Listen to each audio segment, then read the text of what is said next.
constante de Euler-Mascheroni e um outro fator também, que você tira de lá. Né?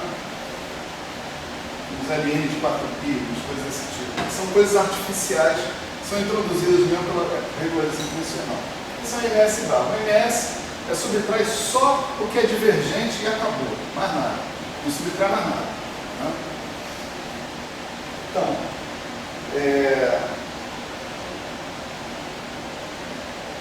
se você agora pegar e substituir essa equação aqui, ó, Z alfa menos 1 alfa zero, aqui nesse cara, né, e lembrar que o teu alfa zero, a tua constante de acoplamento nua, não renormalizada, ele é proporcional ao ni elevado a 2 epsilon, tá certo? Epsilon se não me engano, para ele aqui é d menos 4 sobre 2, né? Então seria ni elevado a d menos 4, né? Então, quando você calcular d alfa zero dI, você vai ter uma contribuição, só que é uma contribuição não singular em epsilon.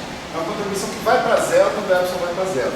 Claro, porque não pode sobrar resquício de dependência em ni nos parâmetros nus, tá certo? Então vai para zero quando o epsilon tende a zero, só que a gente vai guardar porque isso vai ser útil para a gente, tá certo? Então, quando você coloca esse cara aqui e lembra, né, que d alfa zero, dni, vamos chamar assim, d alfa zero de epsilon, dni, né? Ni dni, né? Isso daqui, ele dá 2 epsilon alfa zero, né? Lembra? Ni dni, né? O que você tira com a definição, com a derivada, você repõe multiplicando pelo ni, né? Então, esse cara aqui se transforma no seguinte, se transforma em 2 epsilon alfa menos alfa ni sobre Z alfa dZ alfa dni. Né? O Z alfa sim depende de ni, né? Porque ele é a constante de normalização loop, né? Ele realmente tem que subtrair as coisas divergentes e ele vai subtrair mantendo uma dependência em ni na história. Né? Bom, agora toda a dependência do Z alfa em ni é através da constante, veja que o Z alfa é um objeto adimensional, né?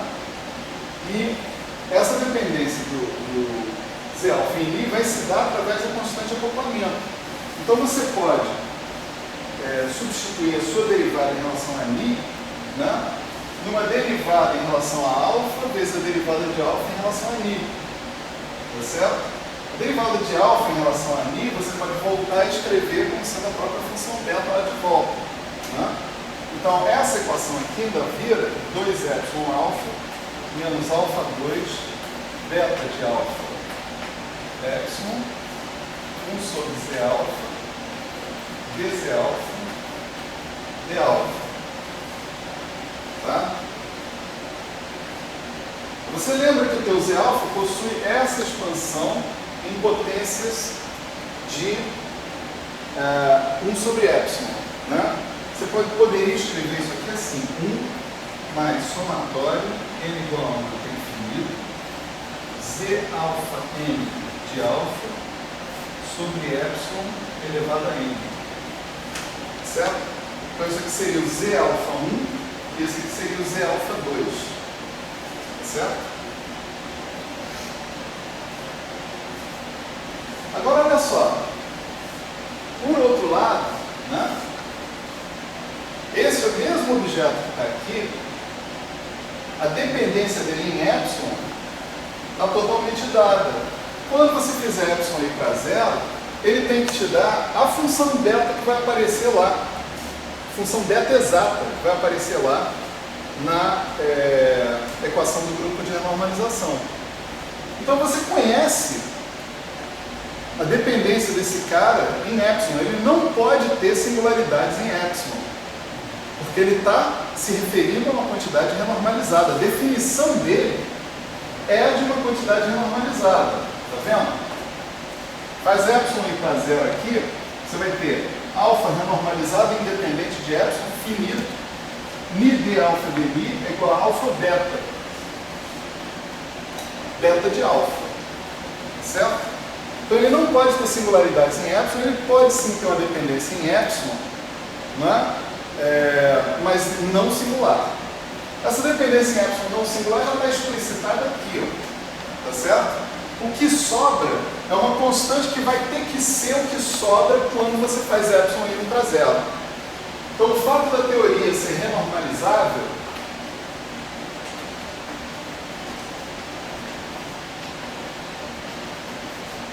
implica que esse cara que está aqui pode ser escrito assim: a parte não singular em epsilon, mais o que sobra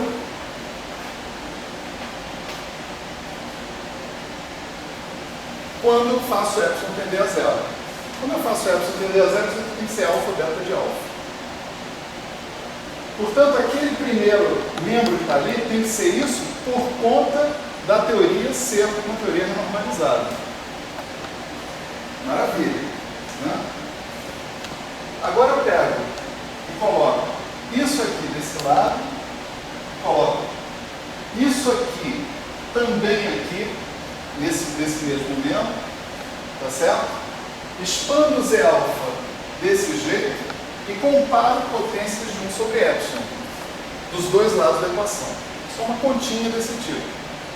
Boto aquele cara do lado esquerdo, boto o mesmo cara do lado direito, faço a expansão do Z alfa como está aqui embaixo e comparo os caras. Só isso. Ao fazer isso, encontro essas equações aqui, ó. Beta de alfa igual a menos 2 alfa dz alfa 1 d alfa. E encontro o seguinte: se eu tiver n igual a 1 até infinito, claro que aqui eu não tenho n igual a infinito, só tem n igual a 1 até 2. Mas se eu estiver falando em todas as ordens, eu vou ter até infinito. Né?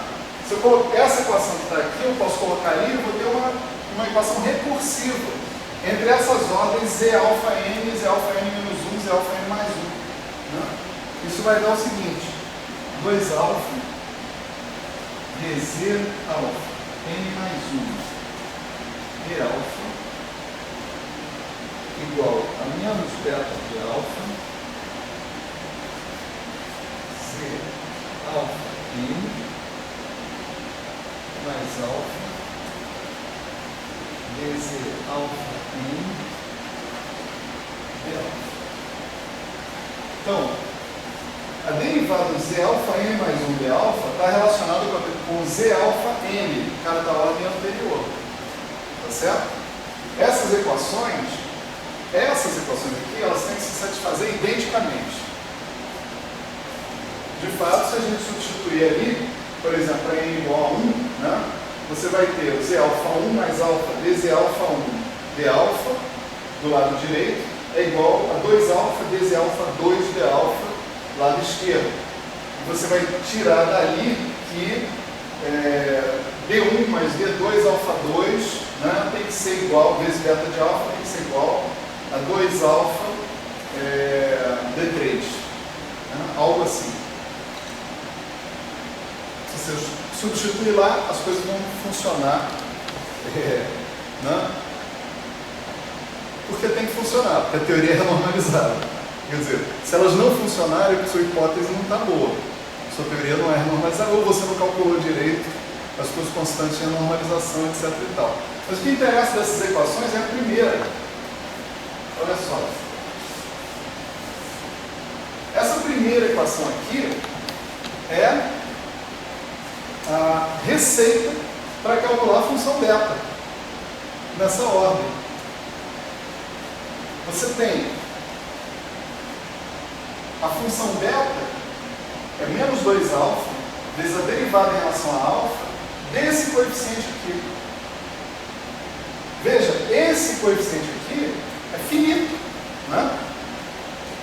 Eu falei para vocês que D1 e D2 são números. Alfa é a constante renormalizada, constante de complemento renormalizada. Então ali tem uma receita para calcular o beta de alfa. Vamos resumir, né? A receita é a seguinte: você calculou a constante de normalização, ó, a constante de normalização é esse cara aqui. Na moleza não. Você tem que calcular a renormalização. Eu não me lembro mais o que era Z1, o que era Z3, né? Mas vamos dizer, você tem que calcular a constante de normalização fermiônica, né? Constante de normalização de vértice, a constante de normalização de vértice de 4 gluons, né? Etc. e tal. Aqui provavelmente são as 3 constantes de normalização de interação, né? Que a gente tem, os 3 lugares onde o alfa aparece, né? É o acoplamento mínimo, a interação de 4 gluons e a interação de 3 gluons, né? Aí você calculou uma, a outra tem que fazer o produto das 3 e fazer, organizar, né, esse produto em termos de potências de alfa, né, e de 1 sobre epsilon, etc. e tal. Não é, o pior de tudo não é essa organização, é calcular cada uma delas. Isso aí é que for. Porque cada uma delas envolve aquele trabalho chato, monstruoso que a gente teve, né? A gente calculou só uma coisinha muito michuruca, né? Que estava relacionada com o propagador fermiônico, né? Você tem que fazer aquele trabalho para outras coisas, para calcular outras constantes de normalização. Mas enfim, se você calculou isso, você pode fazer o produto, calcular isso não é tão difícil assim, e aí você organiza a tua série assim. O teu Z, ele é divergente. Ele tem dependência 1 sobre epsilon, dependência 1 sobre epsilon 2. Mas a lição que a gente tira aqui, desse raciocínio todo, é que você pode calcular a função beta pegando simplesmente o coeficiente do termo de primeira ordem em 1 sobre epsilon. É esse termo que vai colaborar para a função beta, e nenhum outro. Então, se aparecer alguma coisa que não depende de epsilon, não vai colaborar. Se aparecer um negócio que depende de 1 sobre epsilon 2, não vai colaborar. Tá certo? O que vai colaborar é um cara que seja proporcional a 1 sobre epsilon.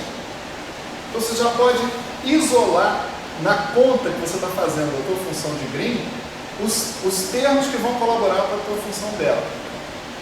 Tá certo? Se esse for o interesse, né, da sua conta. Ok? E aqui, só para a gente não se decepcionar muito, né, vamos escrever explicitamente o resultado disso aqui, né? A gente foi profundamente esquemático, né? Até porque não dá tempo de ser muito mais do que isso.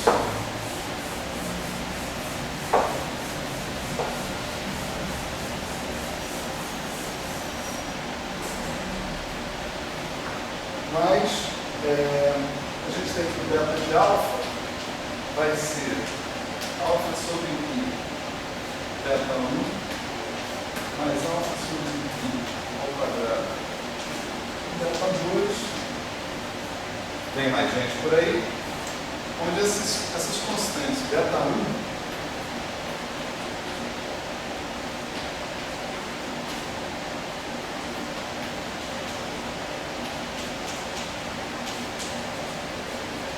esses são fatores de teoria de grupos, né? O grupo SUN, esse é o número de sabores, tá certo? Isso aqui é do précio N, né? N número de cores, né? Então a gente teria que fazer ele igual a 3, se a gente estivesse interessado na QCD, né?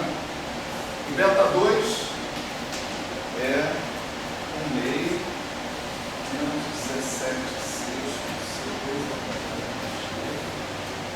mais 5 terços C2 cheio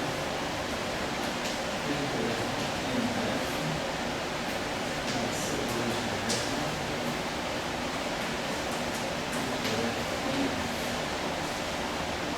esses TGR dos casos que a gente precisa aqui vão ser 1,5 C2GR vai ser N2 menos 1 sobre 2N, que no nosso caso, né, do SO3, vai ser 8 sobre 6, né? Que é 4,5. 4/3, né? Esse sobre G, e o C2 de G de DN é igual a 3. Certo? Eu não me lembro de ter feito a conta do beta 1, mas ele dá alguma coisa desse tipo, né? 33 menos 2NF sobre 6. Se eu anotei lá no meu quadro, mas esqueci de botar aqui, né? Esse beta 1 é importantíssimo, né? Porque, olha só, se você se propuser resolver a equação de grupo de normalização, né, você vai escrever uma equação assim: nível alfa PI, né,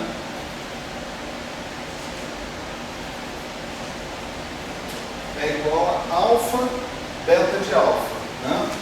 Então você vai ter alfa vezes alfa sobre π beta 1 mais alfa sobre π ao quadrado beta 2.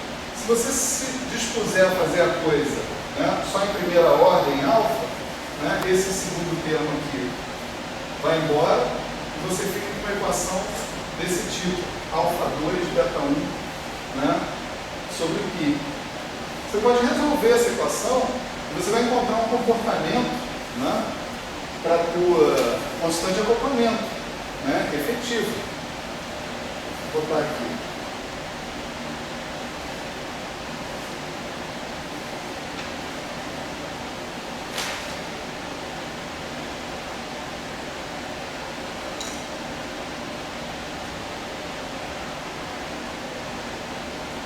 Vai ter, por exemplo, né, um comportamento da tua constante de acoplamento assim: G barra de T. Lembra que T é exponencial de T igual a si, né? Certo? Então o seu G barra de T vai ser um certo G1 mais G menos G1 exponencial de beta 1T. Aqui, o que eu quero dizer por G1 é um cara que G de um certo P igual a T0 é igual a G1, certo? Não, desculpa, não quero dizer isso não. Quero dizer que beta de G1 igual a 0, certo? Ou seja, G1 é um zero da função delta. Se estiver perto de um zero da função delta, a solução da equação de grupo de normalização para construir a constante de acoplamento efetiva, nessa ordem, nessa aproximação de primeira ordem, vai ser isso aqui. Então você vê, dependendo do sinal do beta, desse coeficiente, tá certo? Você tem um comportamento decrescente ou crescente com energia, tá certo? Se o beta é negativo, né, vamos sempre escrever aqui: exponencial de T igual a si, né? Então, se eu mandar T para infinito, eu estou mandando si para infinito, eu estou falando do regime de altas energias, tá certo? Falando do regime de altas energias. O T vai para o infinito, si vai para o infinito. Se o T vai para o infinito e o beta 1 é negativo, a constante de acoplamento tende a ser G1. Tende a esse ponto fixo, chamado ponto fixo. Tá certo? Se o beta 1 for positivo, quando o T vai para o infinito, a constante de acoplamento vai para o infinito também. Diverso. Olha, o grande ponto fixo que a gente conhece, né, já que a função beta, né, ela é um polinômio que começa nessa ordem em alfa, tá certo? Ela começa em ordem 1, né? Então, você tem um ponto fixo aqui. Quando alfa é igual a 0, beta de 0 é 0, tá certo? Então, 0 vai ser um ponto fixo ultravioleta, ou seja, um valor da constante de acoplamento para o qual a constante de acoplamento é atraída quando a energia aumenta, se o beta 1 for negativo. Se o beta, vamos supor que G1 é 0, né? G1 é 0. Então, o nosso G de T é um certo G de sei lá de quanto, que eu medi uma certa energia, exponencial de ΔT. Então, quando Δ1 é negativo, ao aumentar o T, o G tende a zero. O zero vira um atrator ultravioleta. O que significa isso? Que a constante de controle diminui com a gente. Tende a zero. Liberdade assintótica. Certo? Minha teoria tende a um regime onde a constante de acoplamento que eu tenho que substituir é zero. Nesse regime, teoria livre. Né? Tá certo? Para que esse regime exista na QCD, né, é preciso que o Δ1 seja negativo. Para que o Δ1 seja negativo, é preciso que 33 menos 2NF, onde NF é o número de flavors, o número de sabores, seja positivo. Né? Isso significa que NF tem que ser menor que 33 sobre 2, que é aproximadamente 16. Certo? Você não pode ter mais de 16 sabores numa teoria com 3 cores. Certo? Uma teoria com mais de 3 cores, aí você tem o C2 de G, né? É o N, aqui a gente fez N igual a 3, por isso que deu esse 33 aí. Se N igual a 4, 5, 6, esse número aqui provavelmente vai aumentar bastante, as coisas melhoram. Né? Mas a gente tem que ir no máximo a 16 sabores dentro do esquema de 3 cores, se a gente quiser manter a propriedade de liberdade assintótica na QCD. Certo?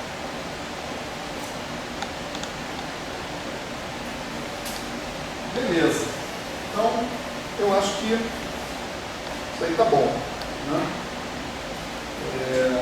Vamos ficar por aqui, pelo menos esse ano. Né?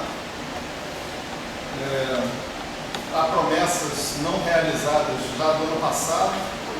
Prometi que ia dar um adendo de geometria riemanniana para os métodos matemáticos, não cumpri. Não gostaria de prometer um negócio aqui para não cumprir também. Né? Mas eu vou pelo menos declarar a minha intenção. Não sei se vai ser possível, mas a minha intenção era não só dar o adendo ao curso de geometria de métodos matemáticos, como continuar esse curso aqui falando sobre aplicações. E aí, usando um pouco desse ferramental, que agora a gente já tem uma boa ideia, né, de como é que a QCD funciona, quais são os parâmetros, né, da teoria de calibre não abeliano. Isso serve para uma outra teoria de calibre não abeliano. Né? E ver alguns dos testes da QCD, alguns que a gente mencionou lá no passado, que a gente não chegou a fazer as contas, e ver um pouco mais de detalhe. Isso aí está nas intenções. Vamos ver se a gente consegue. Tomara que dê certo. Tá bom? Então eu queria agradecer aí a todo mundo, né, que assistiu o curso à distância e aos que assistiram presencialmente. Né? Lafayette. Aí, Lafayette. Né? Tchalka, né? Agradecimentos do coração. Né? Muito obrigado. Né? Você fez o trabalho todo de filmagem do curso. Você é um cara do... Você mora no lado esquerdo do peito de todo mundo. Né? Celinho, que está aqui na última aula, guerreiro também. Né? Valeu pra caramba. Ver vocês por aí é um estímulo tremendo. Né? E outros que não podem estar aqui, mas que eu sei que gostariam. Tipo o Gustavo, né? O Gustavo também teve que viajar, né, na última hora. É isso aí, gente. Valeu, obrigadão. Muito bom.